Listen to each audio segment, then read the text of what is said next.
It's a revelation. 2 Samuel 12 chapter, and go to the 8th verse. I gave your master's house to you.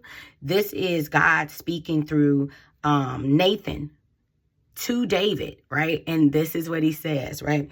So he says, I gave you all of Israel and Judah. I gave you your master's house and your master's wives into your arms. I gave you all Israel and Judah. This is God talking to David. And if all this had been too little, I would have given you even more. Yeah. Let me tell you what God just the whole revelation. Let me give you the backstory so you can understand why this verse is so important, right? So basically, David, y'all know he's king. He has everything. He has wives with an S already, okay? He got gold. He got everything that you can think of. But while the men were out fighting, David was at home. He should have been on that battlefield with them too. Let me just tell you about not being distracted and being off task when you should be on assignment. But anyways, he's at home and he sees one of his main sergeants. Okay, his name is Uriah, and Uriah was married to this woman named Bathsheba. Well, Bathsheba was bathing. Bathsheba was taking a bath. Get it? And David saw it, and guess what? He wanted her. He was like, okay, I want her. So, they did what they wasn't supposed to do. And the next thing you know, she comes up pregnant. So David plots this scheme to try to get rid of Uriah and has him sent on the front line to get killed. And guess what? Uriah gets killed, just like David predicted. And now, David okay, now we can cover up our sin.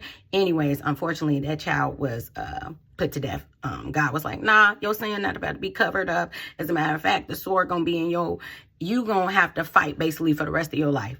God was like, nah. And it displeased the Lord what David had done, right? So the Lord was like, listen, he sent the messenger to tell David, listen, you didn't even have to do that. If you would have just asked me, if you felt what I gave you wasn't enough, I would have gave you more. So God was talking to me about greed and also asking for too little. You guys, sometimes the reason why the spirit of greed and jealousy comes up is because you haven't asked God for enough.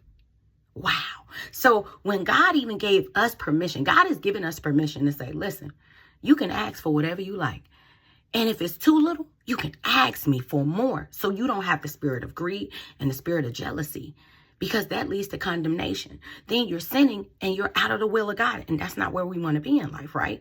So basically, I'm at this place now. Listen, when I say my prayers, I'm going to say what Charlie Date says as well. Hope you don't mind, brother. I'm saying, Lord, if I'm asking too little, my mama even says it now. I hear her when she prays. And Lord, if we ask too little, go ahead and take that and make it bigger. Do with it what you like. So I say that should be our prayer from now on, you all. And when you get caught up